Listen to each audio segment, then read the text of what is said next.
السلام علیکم، بسم اللہ الرحمن الرحیم۔ آج میرے ویڈیو کا عنوان ہے حضرت بلال کی۔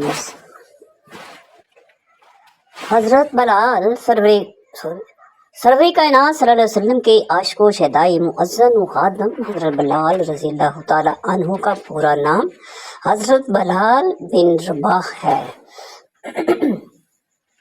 آپ کی سیرت اور حیات مبارکہ پر نظر ڈالے جائے تو آپ ہر لحاظ سے ایک مثالی مسلمان، ایک سچے عاشق مصطفیٰ صلی اللہ علیہ وسلم، ایک بہادر و نڈر مجاہد اسلام، انکساری و تواضع سے مزین صحابی، ایک شیریں کلام خوش الحان مؤذن، ہمیشہ حق سچ کی تبلیغ فرمانے والے مبلغ دعوت اسلامی، ہمہ وقت سرور کائنات صلی اللہ علیہ وسلم اور اہل بیت کی خدمت میں مشغول رہنے والے خادم، سرکار دو عالم صلی اللہ علیہ وسلم کی خادم، خازن اور نقیب، ہر وہ خوبی جو ہم کسی مسلمان کے بارے میں سوچ سکتے ہیں وہ اس عاشق مصطفیٰ صلی اللہ علیہ وسلم میں بدرجہ اتم پائی جاتی ہے۔ حلیہ مبارک آپ کا رنگ تیز گندمی یعنی سیاہ تھا۔ جمہور کی رائے میں آپ حبشی مولدین میں سے تھے، باپ کی طرف سے عرب اور ماں کی طرف سے غیر عرب۔ آپ کا قد طویل تھا، آپ کی آنکھیں سرخ انگاروں کی طرح چمکتی تھیں، رخساروں پر گوشت کم تھا، سینہ کشادہ تھا اور آواز بہت بلند اور باروب تھی۔ آپ کے جسم پر کثرت سے بال تھے مگر داڑھی مبارک ہلکی تھی۔ خاندان حضرت بلال حبشی مولدین میں سے تھے۔ آپ کے والد کا نام رباح اور والدہ کا نام حمامہ تھا۔ خاندان کا تعلق ان قبائل سے تھا جو قدیم زمانے سے حبشہ اور یمن کے درمیان آباد تھے۔ حضرت بلال کی جائے پیدائش میں اختلاف ہے، بعض کا خیال ہے کہ آپ مکہ میں پیدا ہوئے اور بعض کا خیال ہے کہ آپ کی پیدائش مقام میں سارات کی ہے۔ آپ کے سن پیدائش کے بارے میں مختلف اقوال ملتے ہیں جن سے تقریباً 10 برس کا تفاوت ظاہر ہوتا ہے۔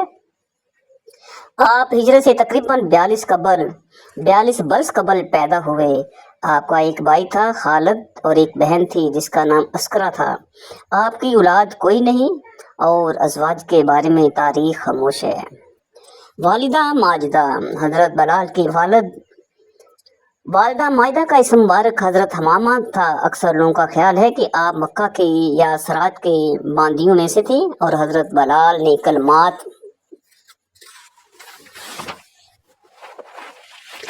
توحید اپنی والدہ ماجدہ ہی سے سیکھے تھے۔ کچھ لوگوں کی رائے ہے کہ جب آپ نے اعلان نبوت اسلام دی تو حضرت بلال نے بڑھ کر اس دعوت اسلام کو قبول کر لیا۔ ساتھ ہی آپ کی والدہ ماجدہ حضرت حمامہ بھی دولت ایمان سے مالا مال ہوئی۔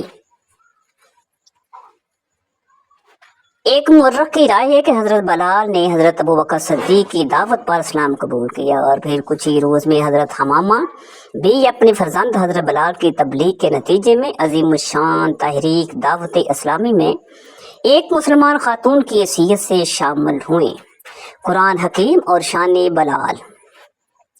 ایک مرتبہ اہل قریش نے آپ سے کہا کہ آپ کی محفل میں جب دیکھو صہیب رضی اللہ تعالیٰ عنہ، عمار، مسعود اور بلال جیسے نادار اور مفلس لوگ بیٹھے رہتے ہیں، ان کی موجودگی میں ہمارا اہل قریش کا آپ کی خدمت میں آنا ذلت کا باعث ہے۔ ہاں، اگر آپ ہماری آمد پر ان کو مجلس سے اٹھا دیا کریں تو ہمیں آپ کی اطاعت منظور ہوگی۔ اس وقت یہ آیت کریمہ نازل ہوئی جس کا ترجمہ یہ ہے، اور دور نہ کرو انہیں جو اپنے رب کو پکارتے ہیں، صبح و شام اس کی رضا چاہتے ہیں، تم پر ان کے حساب سے کچھ نہیں اور ان پر تمہارے حساب سے کچھ نہیں، پھر انہیں تم دور کرو تو یہ کام انصاف سے بعید ہے۔ اس آیت مبارکہ سے یہ بات واضح ہوتی ہے کہ بلال حبشی اور ان کے رفقا کے بارے میں اللہ تعالیٰ اپنے حبیب کو حکم فرما رہے ہیں کہ انہیں اپنے ساتھ رکھیں اور دور مت کریں، اور یہ برگزیدہ صحابہ اجمعین ذکر اللہ کرنے والے ہیں، یعنی اللہ تعالیٰ کی محبوب و مقبول لوگ ہیں۔ احادیث مبارکہ اور شان بلال۔ हज़रत जाबर की रवायत है कि रसूलुल्लाह सल्लल्लाहु अलैहि वसल्लम ने फरमाया कि मैं जन्नत में दाखिल हुआ तो मैंने अपने आगे एक आहट सुनी। मैंने जिब्राईल अलैहिस्सलाम से दरियाफ्त किया ये कौन है? उन्होंने जवाब दिया ये बलाल हैं। एक सुबह हजरत बलाल बारगाह रिसालत में हाजिर हुए। सरकार दो आलम सल्लल्लाहु अलैहि वसल्लम खाना तनावल फरमा रहे थे। आपने हजरत बलाल से फरमाया कि बलाल खाने में शरीक हो जाओ। उन्होंने अर्ज किया या रसूलल्लाह मैं आज रोज़ादार हूँ। ये सुनकर आपने फरमाया कि हम अपना रिज़्क खा रहे हैं और बलाल का रिज़्क जन्नत में महफूज है। फिर फरमाया कि बलाल क्या तुम्हें मालूम है कि रोज़ादार की हड्डियां तस्बीह में मशगूल रहती हैं और उसके लिए इस्तगफार करती हैं जब तक उसके पास कुछ खाया जाता है। मशकात शरीफ। एक मतबा हुज़ूर पाक सल्लल्लाहु अलैहि वसल्लम ने हज़रत बलाल से नमाज फजर के वक्त फरमाया कि ऐ बलाल मुझे बताओ कि तुमने इस्लाम कबूल करने के बाद ऐसा कौन सा अमल किया है जिसकी कबूलियत के मुतल्लिक़ दूसरे अमाल से ज़्यादा उम्मीद रखते हो। हज़रत बलाल ने अर्ज़ किया कि मैंने तो कोई काम ऐसा नहीं किया और बाकी तमाम अमाल से ज़्यादा उम्मीद दिलाने वाला हो। अलबत्ता इतनी बात ज़रूर है कि बेशक रात में या दिन में जब कभी भी मैंने वज़ू किया उसने अपने मुक़द्दर की कुछ ना कुछ नमाज तहियतुल वज़ू ज़रूर पढ़ी। ये सुनकर हज़ूर पाक सल्लल्लाहु अलैहि वसल्लम ने फरमाया बस इसी अमल की वजह से तुमको ये रुतबा मिला। यानी जन्नत में रसूलुल्लाह सल्लल्लाहु अलैहि वसल्लम ने मिराज की शब हज़रत बलाल के कदमों की आहट सुनी। सरकार शाफिया रोज़ शमाल सल्लल्लाहु अलैहि वसल्लम ने फरमाया अमाम ज़िम्मेदार है और मुअज़्ज़न अमानतदार है। सरकार सल्लल्लाहु अलैहि वसल्लम मुसलमानों के पहले इमाम हैं और हज़रत बलाल रज़ियल्लाहु ताला अन्हु पहले मुअज़्ज़न यानी अमानतदार हैं। हज़रत बलाल सरकार दो आलम की ग़ुलामी में दीवाना रसूल आशिक़ मदीना मुअज़्ज़िन रसूल सरकार दो आलम सल्लल्लाहु अलैहि वसल्लम के ख़जानची और ग़ुलाम हज़रत बलाल हबशी की कुफ़ार की ग़ुलामी से आज़ादी और हुज़ूर सल्लल्लाहु अलैहि वसल्लम की ग़ुलामी में आने का वाक़या एक रावी ने इस तरह लिखा है। एक रावी ने इस रवायत को कुछ इस अंदाज में नकल किया। सूरज शुल्ले बरसा रहा था, ज़मीन उसकी तमाज़त से झुलस रही थी। बलाल को गाय की खाल में लपेटकर तपती हुई रेत पर ऊंधा लटा दिया गया था। उनके पाँव में बेड़ियां पहना दी गई थीं और उनके पीठ पर भारी पत्थर रख दिए गए थे। सैयदना सदीक़ अकबर रज़ियल्लाहु ताला अन्हु वहां पहुंचे।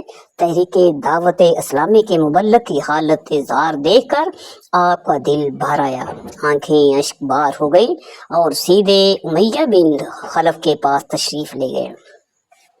हजरत बलाल तूने बलाल पर ये क्या हजरत अबू बकर सदीक तूने बलाल पर ये क्या जुल्म डा रखा है, उसने तेरा क्या बिगाड़ा है। उमैया बलाल गुमराह हो गया है, उसने मोहम्मद सल्लल्लाहु अलैहि वसल्लम की पैरवी इख्तियार कर ली है।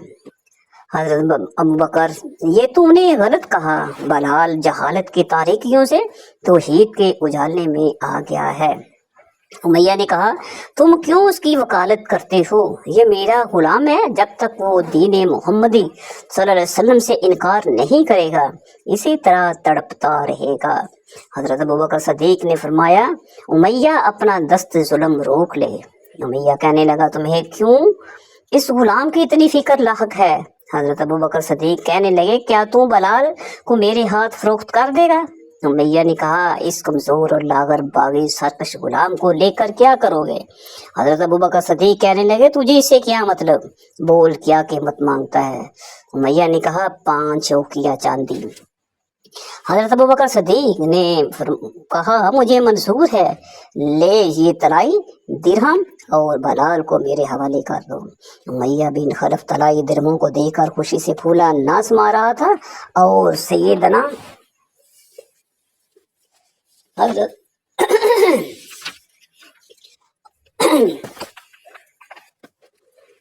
और सैयदना हजरत अबू बकर सद्दीक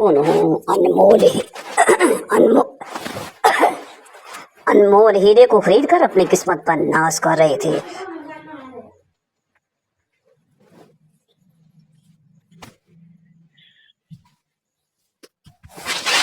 और और उनको लेकर सरकार दो आलम सल्लल्लाहु अलैहि वसल्लम की खिदमत अक़दस में हाज़िर हुए।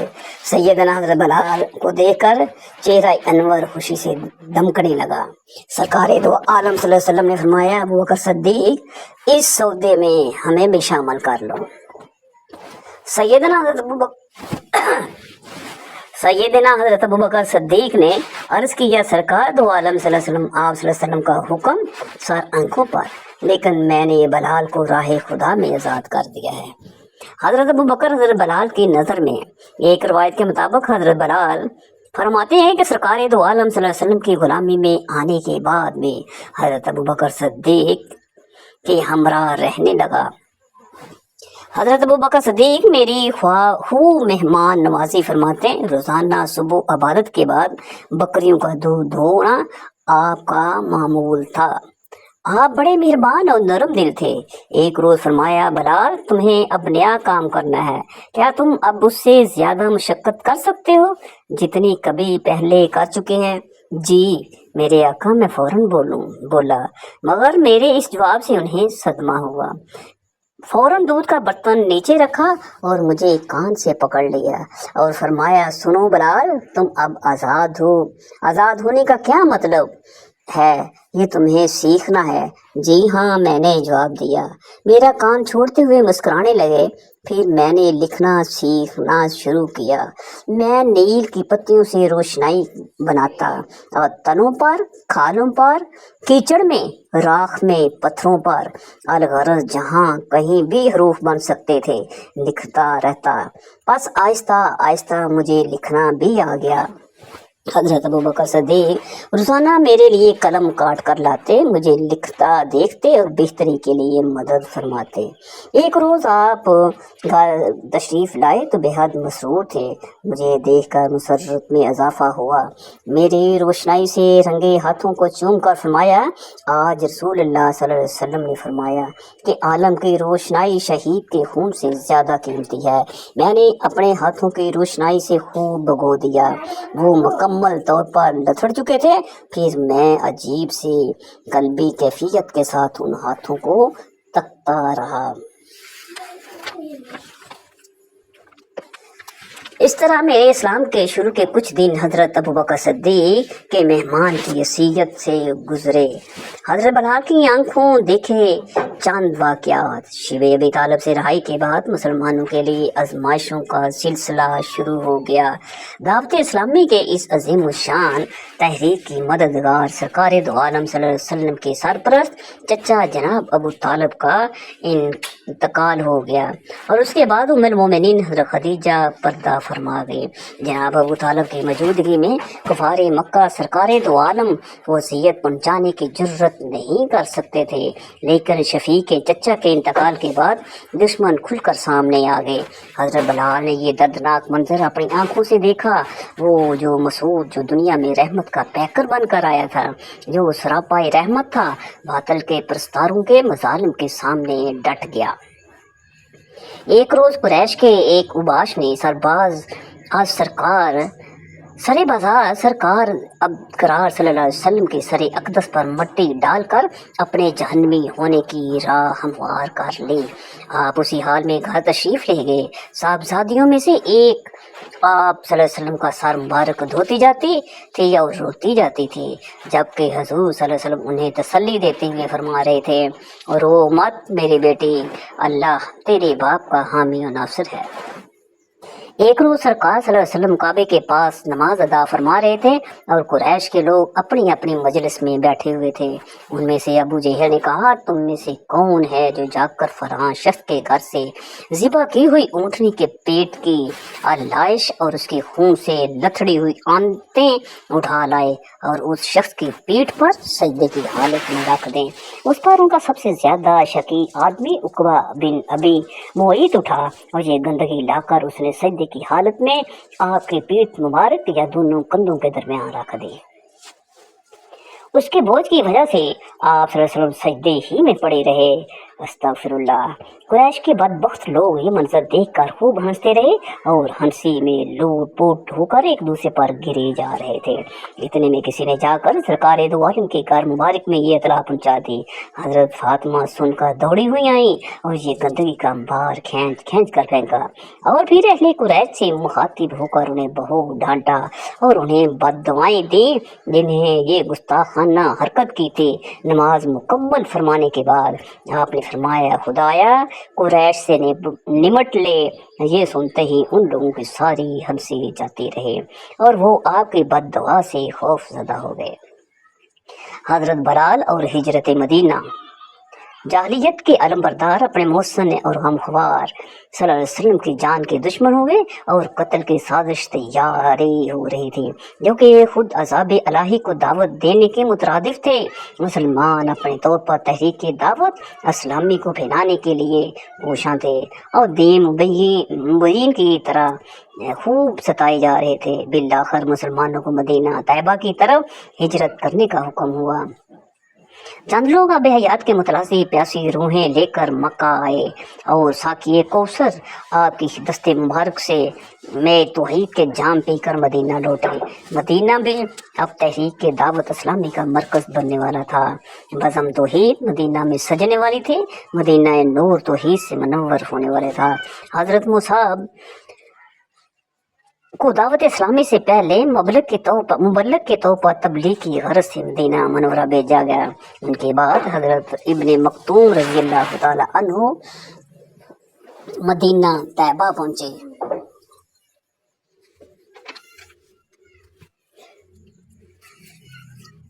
मदीना तैयबा पहुंची और फिर हजरत बलाल अपने साथियों हजरत अम्मार और हजरत साद बिन नबी वक्कास के हमरा मक्का से मदीना के लिए निकले और सुबह मदीना चल पड़े।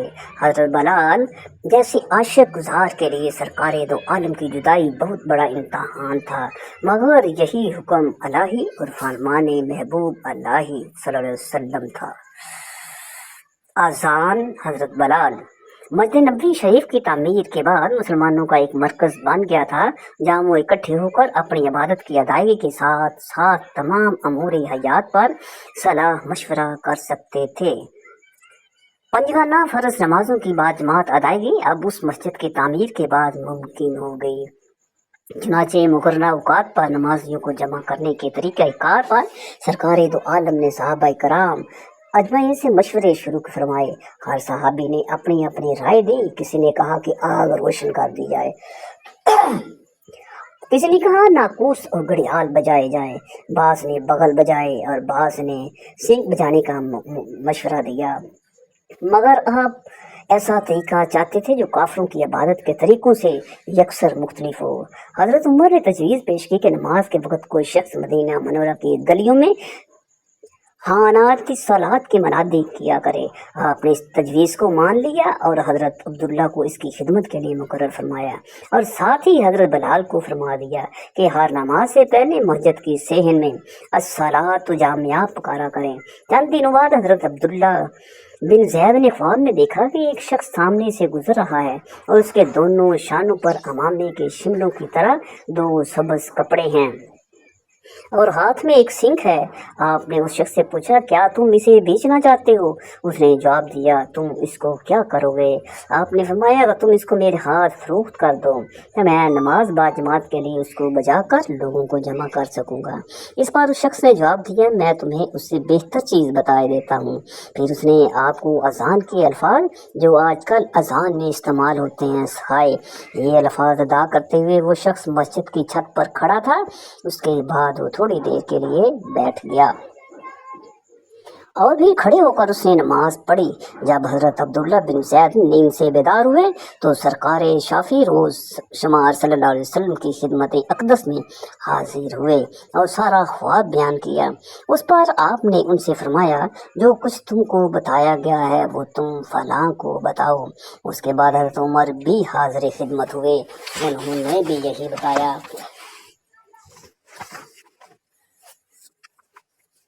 اور سرکار دو عالم کی خدمت میں اسی خواب سے ملتا جلتا خواب بھی بیان کیا۔ چنانچہ آپ نے حضرت بلال کو بلایا اور آسان کی کلمات یاد کروا کر آسان پڑھنے کا حکم فرمایا۔ حضرت بلال نے حجرہ مبارک کی عین سامنے کھڑے ہو کر تاریخ اسلام کے اولین اذان اپنے مخصوص انداز میں پڑھی۔ صبح صادق کا وقت تھا، جو ہی اذان کے دلکش صدا فضا میں گونجی، میٹھی نیند سے تمام مسلمان بیدار ہو گئے۔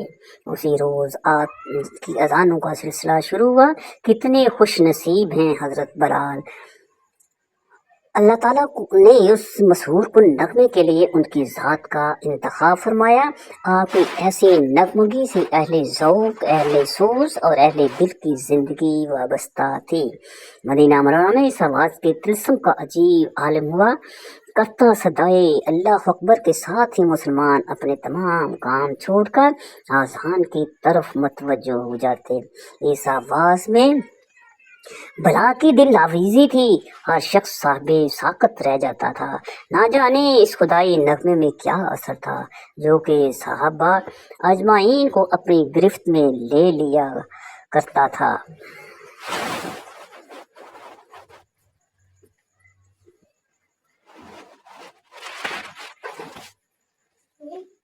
نہیں پتہ نہیں آئے کی کتنا نہیں